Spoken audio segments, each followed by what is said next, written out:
हम सबने फिल्मों में वो कोर्टरूम का ड्रामा देखा है। एकदम। एक वकील अचानक खड़ा होता है और कहता है ऑब्जेक्शन माय लॉर्ड, या फिर मेरे मुवक्किल बेगुनाह हैं। ये सब देखने में बड़ा रोमांचक लगता है। लगता तो है, पर पर्दे के पीछे जब किसी पर असल में कोई आरोप लगता है तो बचाव पक्ष अपनी कहानी मतलब अपनी दलीलें कैसे बुनता है, वो कौन सी रणनीतियां अपनाता है। और ये बहुत जरूरी सवाल है। आज हम इसी की गहराई में उतरने वाले हैं। हमारे पास principles and protections of Indian criminal defence से जुड़े कुछ दस्तावेज हैं, और हमारा मिशन है इन दस्तावेजों के जरिए ये समझना कि हमारी कानूनी व्यवस्था में एक आरोपी के पास खुद को बचाने के लिए क्या हथियार होते हैं, क्या ढाल होती है। तो चलिए शुरू करते हैं। हाँ, तो चलिए इस कानूनी चक्रव्यूह को भेदने की कोशिश करते हैं। सबसे पहले उस सबसे बड़े और बुनियादी सिद्धांत की बात करते हैं जो हमारे पूरे क्रिमिनल जस्टिस सिस्टम की नींव है। बिल्कुल। इन दस्तावेजों में साफ लिखा है कि किसी भी व्यक्ति को दोषी साबित करने का सारा बोझ, जिसे बर्डन ऑफ प्रूफ कहते हैं, हाँ, बर्डन ऑफ प्रूफ, वो पुलिस और सरकारी वकील पर होता है, आरोपी पर नहीं। बिल्कुल। और ये सिर्फ एक नियम नहीं, ये एक दर्शन है। इसे प्रिजम्पशन ऑफ इनोसेंस कहते हैं, निर्दोष होने की धारणा। हाँ, इसका मतलब है कि कानून की नज़र में आप तब तक पूरी तरह से बेगुनाह हैं जब तक कि अभियोजन पक्ष यानी प्रोसिक्यूशन आपके खिलाफ इतने मजबूत सबूत पेश ना कर दें कि उसमें शक की कोई गुंजाइश ही न बचे। मतलब आरोपी को कुछ साबित ही नहीं करना। कुछ भी नहीं, उसे अपनी बेगुनाही का एक भी सबूत देने की जरूरत नहीं है। बचाव पक्ष का काम तो बस प्रोसिक्यूशन की कहानी में छेद ढूंढना है। मतलब बचाव पक्ष का काम एक तरह से हमला करना नहीं, बल्कि सामने वाले के हमले को नाकाम करना है। दस्तावेज में इसे एक रणनीतिक तर्क कहा गया है, जो सुनने में काफी दिलचस्प लगता है। और यही इसकी खूबसूरती है। ये एक शतरंज के खेल जैसा है ना। सही है। सबूत पेश करता है, गवाह लाता है। डिफेंस का काम है उस चाल का विश्लेषण करना और ये दिखाना कि राजा यानी आरोपी को शह और मात नहीं दी जा सकती, क्योंकि कहानी में कहीं ना कहीं कोई झोल है। एग्जैक्टली, क्योंकि कहानी में कोई कमजोरी है। चलिए तो फिर कुछ मुख्य बचावों पर आते हैं जिनका जिक्र इन दस्तावेजों में बार बार हुआ है। 3 बड़े नाम सामने आते हैं, एलिबी, आत्मरक्षा और मेंस रिया। मेंस रिया यानी अपराध करने के इरादे का ना होना। हाँ, तो सबसे पहले एलिबी की बात करते हैं।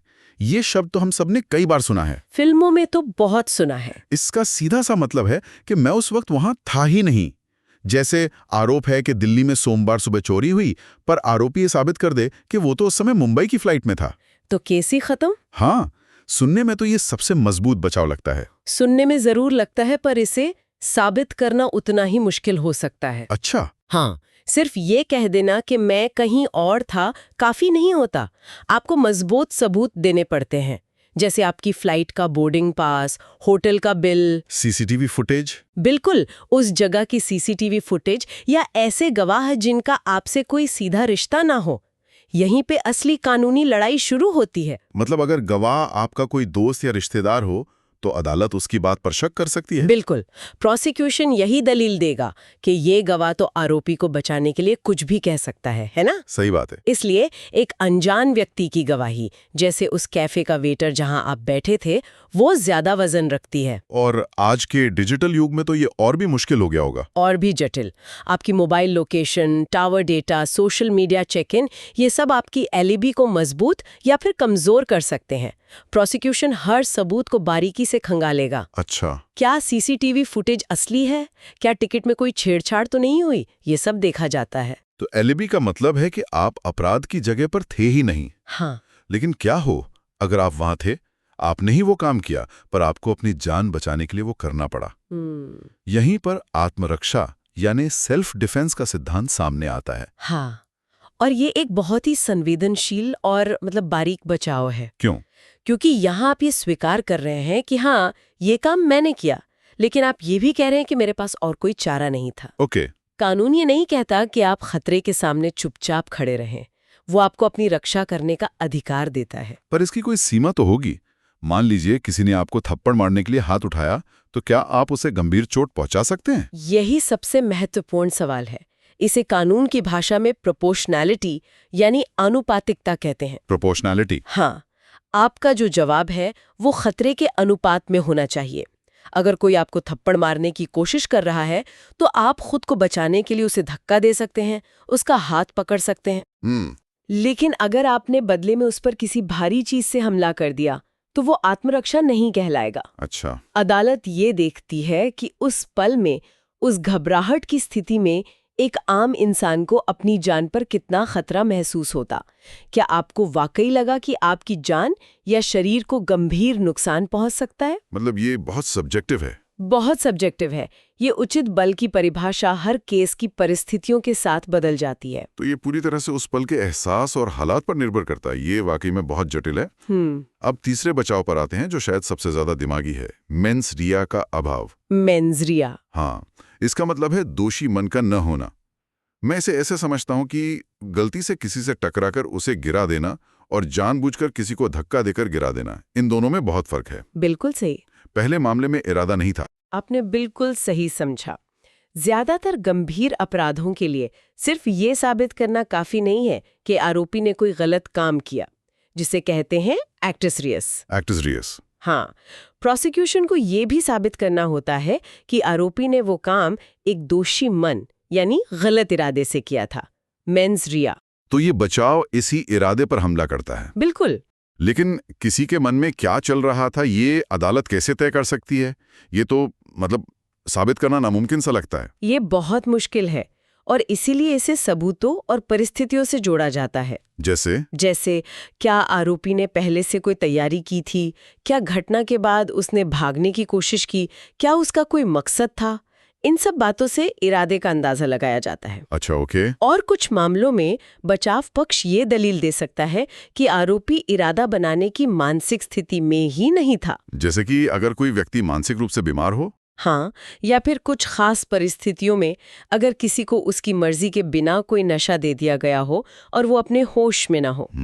ऐसे में ये तर्क दिया जाता है कि व्यक्ति को अपने किए के नतीजों का अंदाजा ही नहीं था, इसलिए उसका मन दोषी नहीं था। ये हमें दिखाता है कि अपराध कानून सिर्फ ये नहीं देखता कि क्या हुआ, बल्कि ये भी देखता है कि क्यों हुआ और किस सोच के साथ हुआ। तो ये दो हुए बचाव के कुछ तरीके। लेकिन ये सब तो तब शुरू होगा जब मामला अदालत तक पहुंचेगा। इन दस्तावेजों में गिरफ्तारी के समय मिलने वाले कुछ संवैधानिक अधिकारों का भी जिक्र है। हाँ, जो बहुत जरूरी हैं। खास तौर पर संविधान के अनुच्छेद 22 का। ये क्या सुरक्षा कवच देता है? अनुच्छेद 22 एक तरह से हर नागरिक के लिए पहली रक्षा पंक्ति है, फर्स्ट लाइन ऑफ डिफेंस। अच्छा। ये दो बेहद जरूरी अधिकार देता है। पहला, आपको अपनी गिरफ्तारी का कारण जानने का अधिकार है। पुलिस आपको यूं ही उठाकर नहीं ले जा सकती, उन्हें बताना होगा कि आप पर क्या आरोप है। ये इतना जरूरी क्यों है? आप ही सोचिए, अगर आपको यही नहीं पता कि आपको गिरफ्तार क्यों किया गया है, तो आप अपना बचाव कैसे शुरू करेंगे? सही बात है। आप अपने वकील को क्या बताएंगे? आप अपनी एलिबी के बारे में कैसे सोचेंगे? जानकारी ही तो बचाव का पहला कदम है। ये अधिकार सुनिश्चित करता है कि आपके खिलाफ कोई मनमानी कार्रवाई ना हो। और इसका दूसरा हिस्सा? दूसरा और उतना ही महत्वपूर्ण अधिकार है अपनी पसंद के वकील से सलाह लेने और अपना बचाव करवाने का अधिकार। राइट। एक आम इंसान के लिए कानून की भाषा और प्रक्रिया को समझना लगभग नामुमकिन है। सही है। एक वकील ये सुनिश्चित करता है कि आपके अधिकारों का हनन ना हो, पुलिस आपसे कोई जबरदस्ती ना करे और आपकी बात सही तरीके से अदालत के सामने रखी जाए। ये एक निष्पक्ष सुनवाई यानी फेयर ट्रायल की नींव है। तो मतलब ये संवैधानिक अधिकार ही उन सभी बचावों को मुमकिन बनाते हैं जिनकी हमने अभी बात की? बिल्कुल। बिना वकील के एलिबी या आत्मरक्षा जैसी दलीलें सिर्फ कागज पर रह जाएंगी। तो आज की इस बातचीत से जो तस्वीर उभर रही है वो ये है कि आपराधिक बचाव सिर्फ अदालत में बहस करना नहीं है। नहीं, बिल्कुल नहीं। इसकी शुरुआत उस बुनियादी सिद्धांत से होती है कि हर कोई निर्दोष है जब तक दोषी साबित ना हो जाए। फिर हमने आलिबी जैसी रणनीतियों को समझा जहां आप साबित करते हैं कि आप वहां थे ही नहीं। सही। हमने आत्मरक्षा की बारीकियों को देखा जहां सवाल ये होता है कि क्या इस्तेमाल किया गया बल जरूरत के हिसाब से था, अनुपातिक था या नहीं। हाँ, और फिर हमने अपराध के पीछे की सबसे गहरी चीज यानी इरादे की भूमिका को समझा, मेंस रिया। और इन सब को मजबूती देता है हमारा संविधान, जो गिरफ्तारी के पल से ही आपको अपनी आवाज उठाने का हक देता है। बिल्कुल। ये पूरी व्यवस्था एक संतुलन बनाने की कोशिश करती है। किस चीज के बीच? समाज को अपराध से सुरक्षित रखने और एक व्यक्ति के अधिकारों की रक्षा करने के बीच। अंत में एक विचार छोड़ते हैं जिस पर गौर किया जा सकता है। बताइए। कि क्या कानून की किताबों में लिखे ये अधिकार असल जिंदगी की जमीन पर हर किसी के लिए बराबर काम करते हैं? ये बहुत गहरा सवाल है। एक व्यक्ति जो अपने अधिकारों को जानता है, जिसके पास एक अच्छा वकील करने के संसाधन है, और एक दूसरा व्यक्ति जिसके पास ना कानूनी जानकारी है और ना ही पैसा, क्या ये सुरक्षा कवच दोनों के लिए एक जैसा मजबूत है? शायद नहीं। ये सवाल हमें इस पर सोचने को मजबूर करता है कि न्याय तक पहुंचने में कानूनी ज्ञान और संसाधनों की भूमिका कितनी बड़ी हो सकती है।